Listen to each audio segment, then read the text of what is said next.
여러분 안녕하십니까? 계속해서 원주에서 전해드립니다. 강원도는 오늘 밤부터 제8호 태풍 바비의 영향으로 최대 순간풍속 20에서 30mm 사이로 매우 강한 바람이 불고 최대 100mm의 비가 쏟아지겠습니다. 기상청은 오늘 오후 원주 지역에 밤부턴 강원도 전역에 태풍 예비특보를 발효했습니다. 특히 내일 새벽에 강한 바람이 집중될 것으로 보이는 만큼 시설물 관리에 각별히 유의하셔야겠습니다. 밤사이 원주의 코로나19 확진자가 2명 늘었습니다. 학성동과 무실동의 40대 확진자로 체육관 4차 감염자인 61번째 확진자, 60번째 확진자와 각각 접촉했던 것으로 알려졌습니다. 병상이 부족해 입원하지 못한 11명과 마찬가지로 자가격리 상태에서 대기할 예정입니다. 이로써 원주의 누적 확진자는 94명, 도내 누적 확진자는 172명까지 늘었습니다. 공공기관은 물론 학교 등 다수가 이용하는 시설에는 코로나19 확산을 막기 위한 열화상 카메라가 운영되고 있는데요. 정작 많은 인파가 오가는 버스터미널과 기차역엔 열화상 카메라가 없는 것으로 확인됐습니다. 효용성이 없어 철수했다는 것이 원주시의 설명입니다. 보도에 이하라 기자입니다. 전국 130여 개 도시로 오가는 버스가 모이는 원주 시외버스 터미널. 이용객들이 이용하는 정문과 후문 그 어디에서도 열화상 카메라를 찾아볼 수 없습니다. 원주역과 만종역도 상황은 마찬가지입니다. 원주시는 지난 2월 터미널과 기차역에 열화상 카메라를 설치 운영했지만 지난 5월 모두 철수했습니다. 효용성이 떨어진다는 이유에서입니다.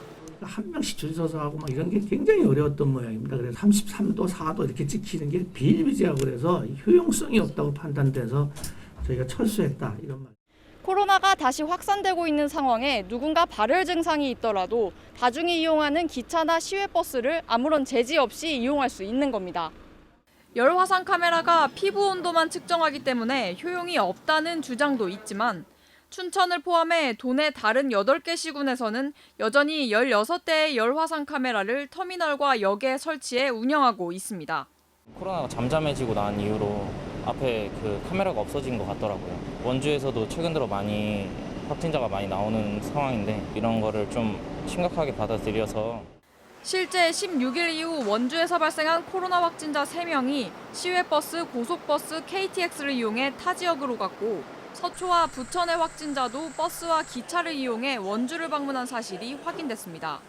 시민들은 열이 나는 의심 환자를 거를 수 있는 최소한의 장치도 없이 그저 버스와 기차 이용객들이 알아서 방역 지침을 잘 지켜주기를 바랄 수밖에 없는 상황입니다. MBC 뉴스 이하라입니다. 원주시가 확진자의 동선을 허용 가능한 선에서 모두 공개하기로 결정했습니다. 원주시는 확진자의 1차 진술에서 나온 동선을 검증하는 동안 추가 확진자가 나오고 있는 상황이라며 지금부터는 확진자가 진술한 동선은 모두 해당 업체에 통보한 뒤 전면 공개하겠다고 밝혔습니다. 다만 확진 이후 동선 조사까지 최소한 하루 정도가 걸릴 것으로 보고 있습니다. 박물관 특구인 영월지역 공립박물관과 문화체육시설이 다시 휴관에 들어갔습니다. 영월구는 단종 역사관과 별마로 천문대 등 8개 공립박물관과 27개 문화예술체육시설에 대해 오는 9월 5일까지 재휴관을 결정했습니다. 사립박물관과 영월군이 위탁한 박물관 14곳엔 휴관을 권고했지만 자체적으로 운영하고 있는 것으로 파악됐습니다.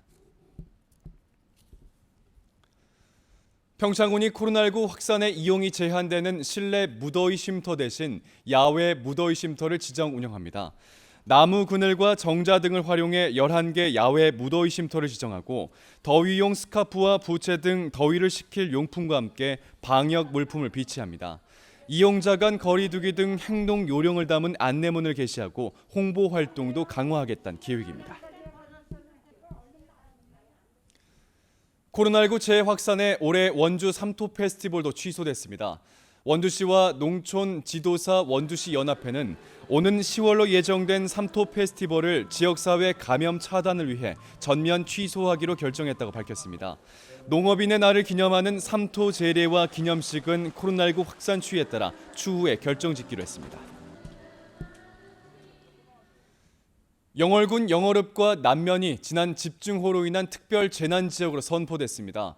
행정안전부는 영월군과 홍천군 등 도내 6개 시군을 특별 재난지역으로 추가 선포하고 수해 복구에 필요한 국비 지원에 나섰습니다. 영월군은 농경지 침수와 하천시설 파손 등 복구비 74억 원이 들 것으로 예측하고 국비를 활용해 복구를 실시합니다. 뉴스를 마칩니다. 고맙습니다.